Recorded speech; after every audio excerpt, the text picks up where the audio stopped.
Hey everyone, welcome to the channel. I hope y'all are doing great. In this video, I want to talk about what you can use for your home lab.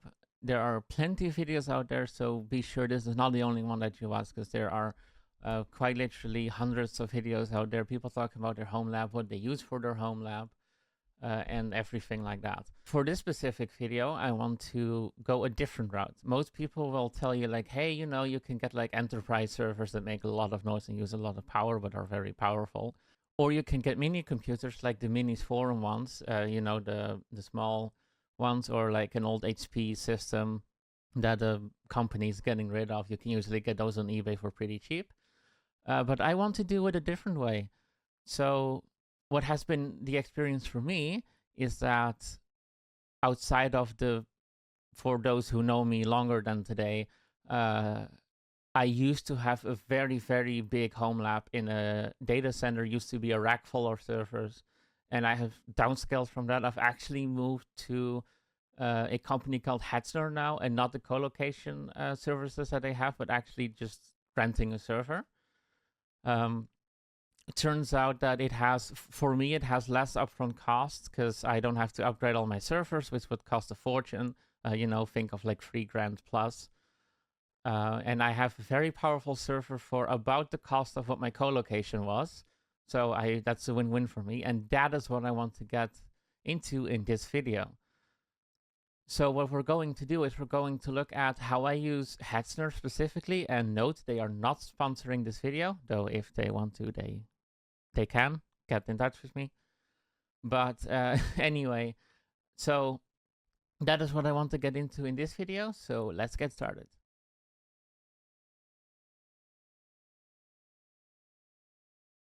So first of all, what is Hetzner, and are they your only option? They are definitely not the only option. OVH has some great offerings as well, especially their budget dedicated servers, where you can also get pretty good deals and sometimes even better deals than with Hetzner. But they also have some extra limitations, like they have a public bandwidth limitation that is, I think, like 300 megs, depending on the server that you use.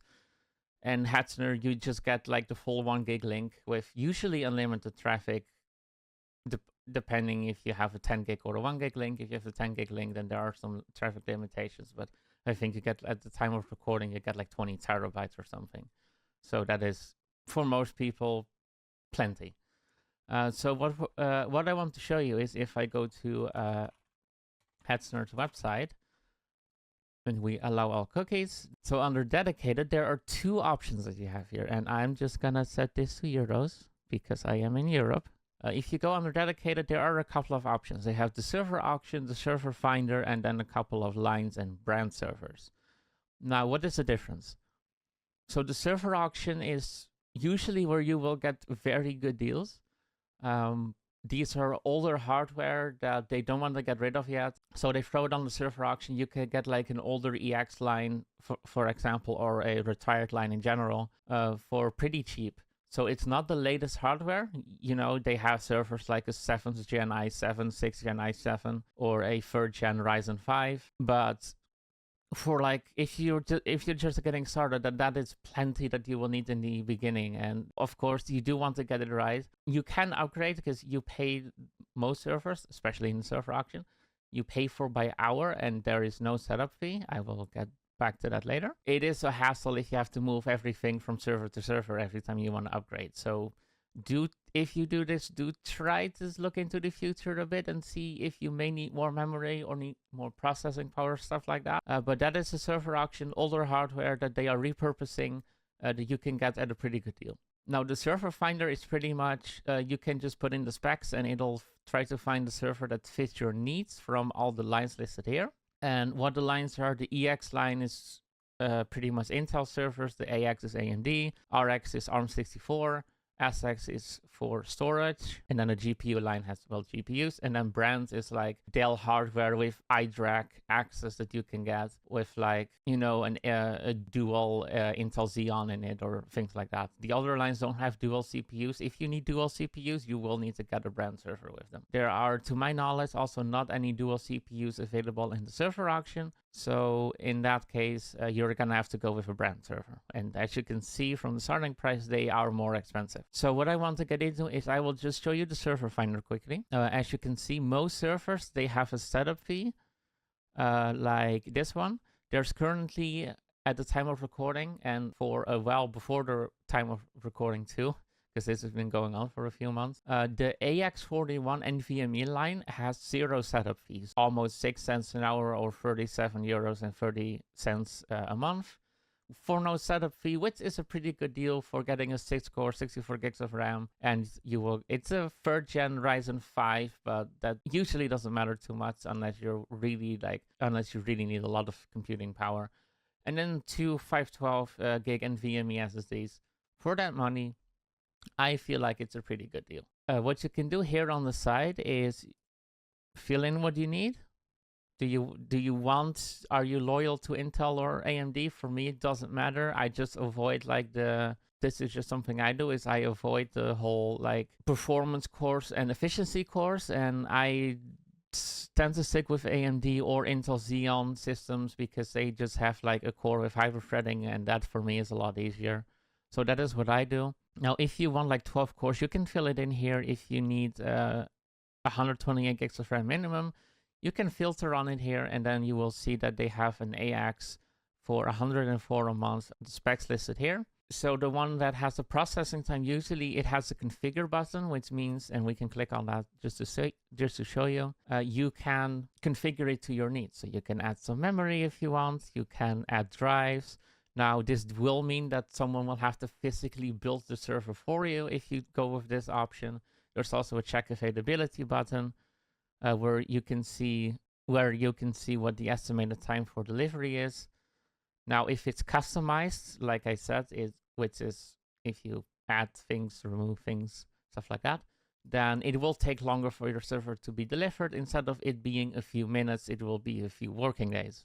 And in some cases, it may even be a very long time of 10 to 12 working days, because their German locations are very popular. What I want to show you now is the server auction, which is where all, as they say, where all the bargains are. So you can fill in your budget.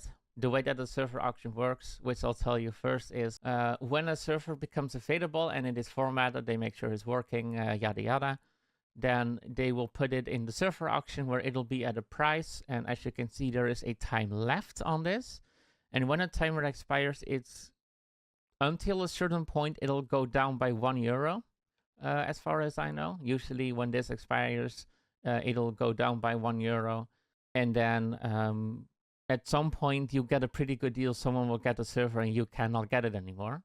That is kind of how the server auction works. That's why it's called an auction, because people can rent one at any time, and then you are too late if you wait too long. Some servers also have a minimum set. Now, you're not going to see these servers go anywhere below 33. I think the lowest that they have been is either 33 or 3270, but that's their minimum. And you also want to keep an eye out on these, because as you can see, just like a little heads up, right here you will have a server with a i7 6700, 64 gigs of RAM, and 2 512 gig, in this case, NVMe SSDs. Now, at the same price, you can get the same thing with 32 gigabytes memory, which is a worse deal. So that is something to keep in mind, especially if you just need the cheapest thing available, is that if you can get better for the same price, or €1 a month more, which is sometimes the case, because I have been using Hetzner for many years now, then you are going to just want to keep an eye out on that. So what I want to do is I want to get, I have a fixed budget. I'm going to use this server for further YouTube tutorials. We're going to set up Proxmox, get it working with Terraform, set up DNS, do all the fun stuff. And I'm going to do that all in one YouTube series. This is the first episode where we actually get the server. And then from there, we will work forward. So first of all, let's find the server. So in my case, I have a budget set of, I don't want it to be more expensive than €50 a month. And then what we can do is we can tell it to like, hey, just filter out everything that has 32 gigs of RAM, because we don't want that, because that's nonsense. So we'll do 64 or more. We can select what kind of drive. So let's just select the NVMe drives, because they're NVMe, they're fast. And if you're impatient like me, then faster is better. Now we can go through this endless list and find stuff. Now, some recommendations that I have is if you go to the end, you will see that they have their 4 cores or 6 cores. It's all mixed up. It also depends on the drive configuration, because you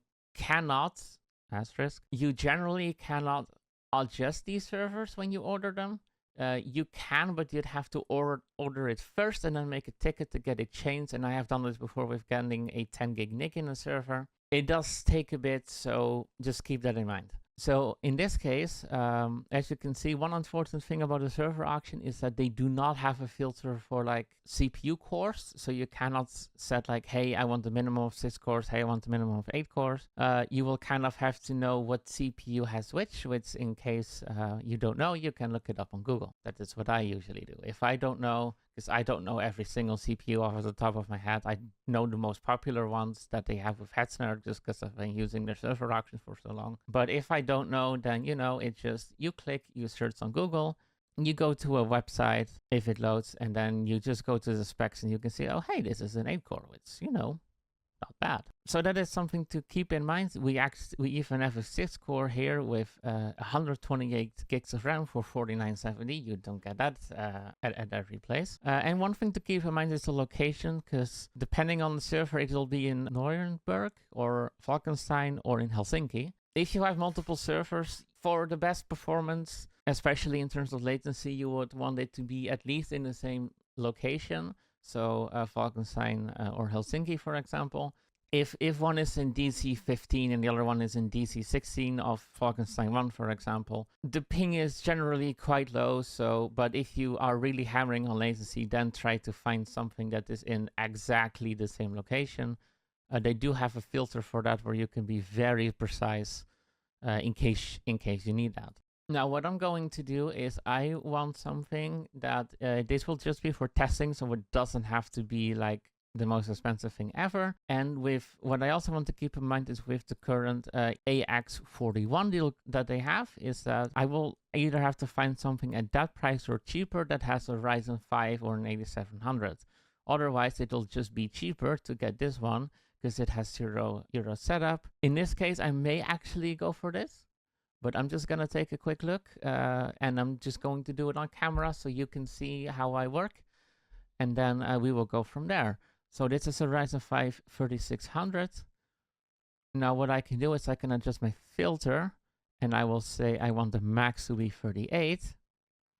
And I'm just going to go to the last page. And as you can see, there is an 8700 here with two 1 terabyte drives and NVMe drives. That is €2 a month more expensive, but you do get twice the storage. So that is a pretty good deal. Here you have one in Falkenstein, in this case, that is €1 more expensive, but also has a 6 core and it has twice the storage. So that is why it is important to just take your time. And then they have a mix match, a little bit of everything. You have something in equal configuration that is actually €1 cheaper. So as you can see, I won't go on for too long with this, but as you can see, you don't want to rush this. You just want to take your time so you can get the best deal possible. In this case, let's type in that 8700 so we can get a 6 core. This is actually, I have 8700K in my streaming/recording PC, funnily enough. So what I'm going to do is I'm going to pick this server right here, 3870 a month, 2 1 terabyte drives, which I'm probably going to do in a RAID 1, in a software RAID 1, which installing it we will get to next. But first, I think we're going to place the order. So what we can do is we can just, we want to make sure, hey, is this what we want? Is the location okay? The location for me is fine. So I'm going to click order.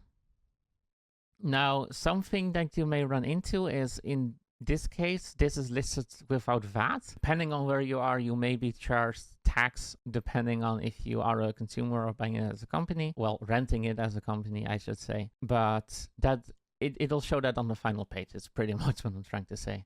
I haven't recorded YouTube videos in so long, I need to get back into it. So there's probably gonna be cuts like everywhere in here in this video. So my apologies for that, but you know, I just need to get the engine running again, so to say, and get used to everything again. So let's place the order.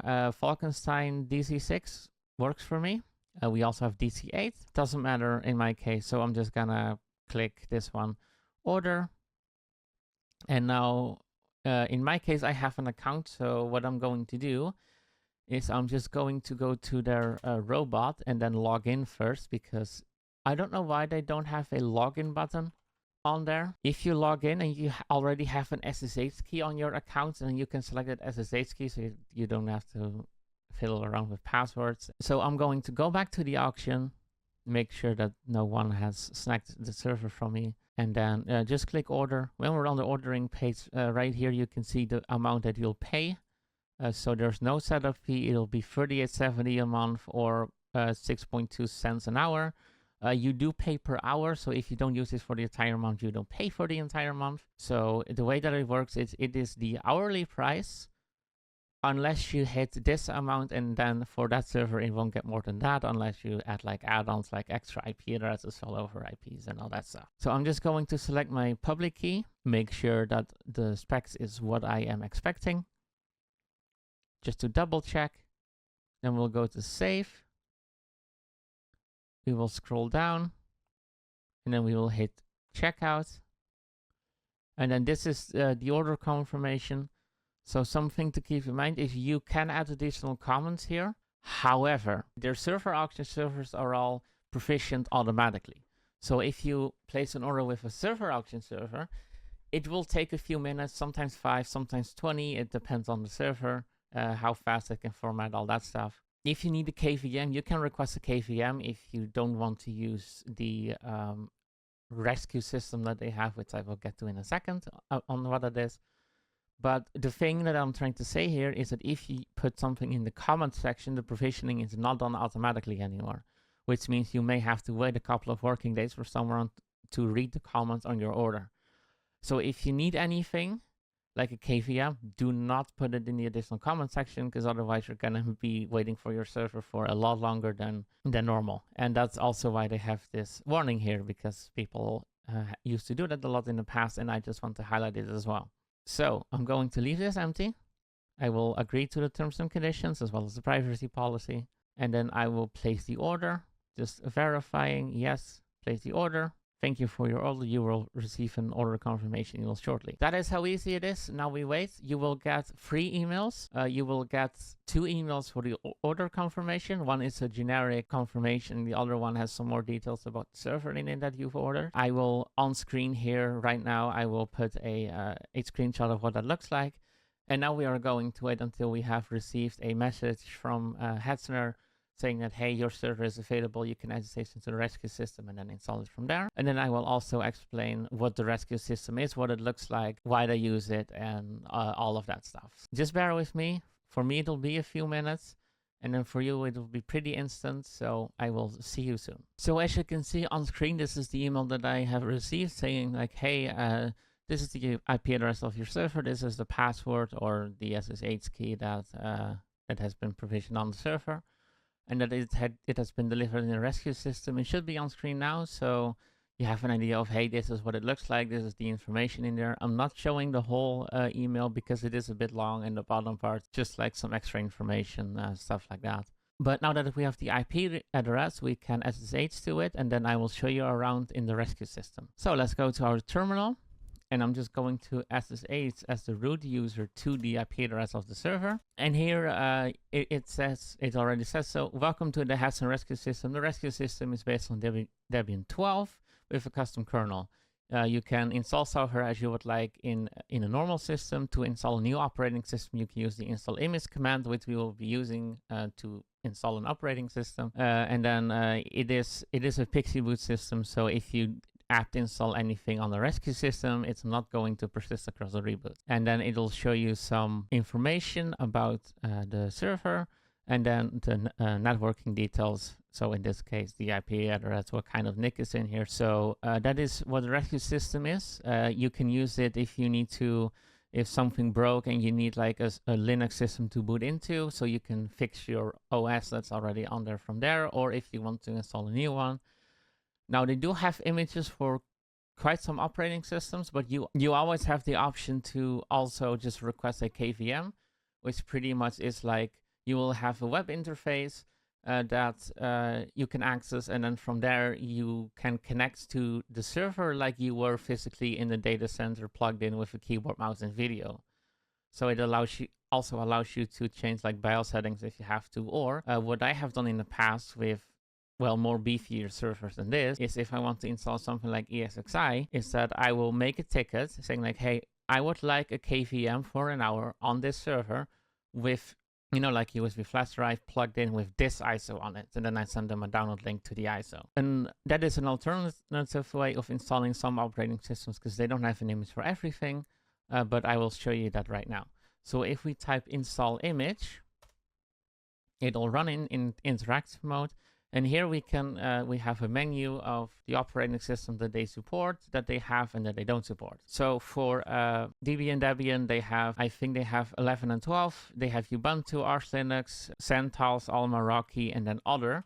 Other has Proxmox based off of Debian. Now the thing is that I have not had a lot of good luck with these images. So what I usually do is I install just Debian 12 myself and then install Proxmox on top of that, because I have had some issues where sometimes like the networking breaks if I use this image. And then there's also a old images section with pretty much old images that they don't support anymore. So we can go back. In my case, I will run with my own personal preference for servers, which is Debian 12. And then it'll show you like, hey, we're gonna show you a config file that you can edit with how you want your server provisioned.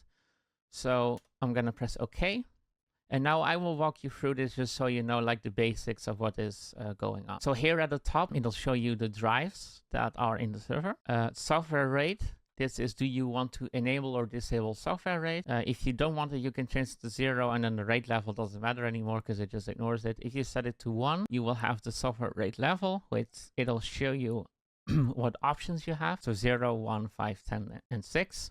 Because this server only has 2 drives, it just says 0, 1, and 10. I don't know why 10 is showing. That is a little odd because I don't think that works as 2 drives, but I'm gonna leave it in RAID 1. Just so we do have some redundancy, even though this is like a system purely for demo. So it doesn't matter, but it has 2 1 terabyte drives, which will be enough for the demo. Then we can choose a host name. So I'm just going to type in a host name.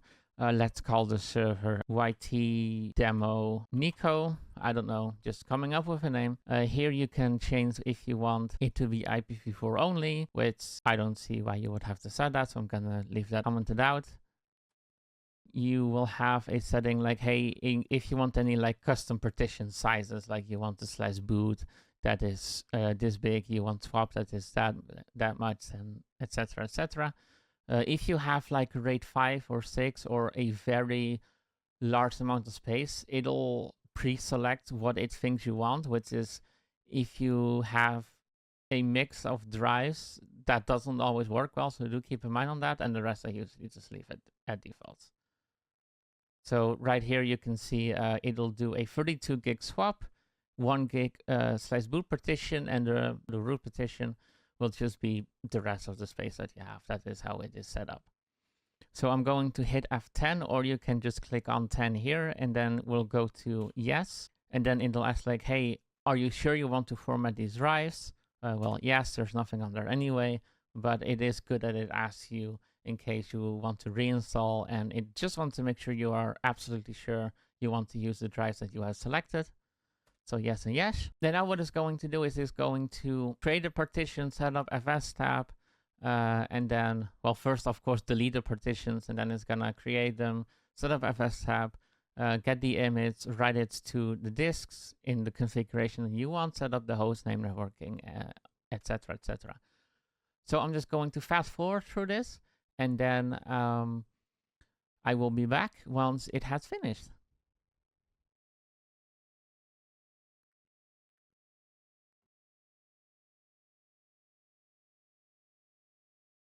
As you can see, it says installation complete, so the installation should now be finished. And yeah, we can just reboot the server. So I'm going to type reboot, hit enter, and then now it is going to reboot into the operating system that we installed. Yeah, let's just wait a couple of minutes for it to boot up, and then I will get back to you.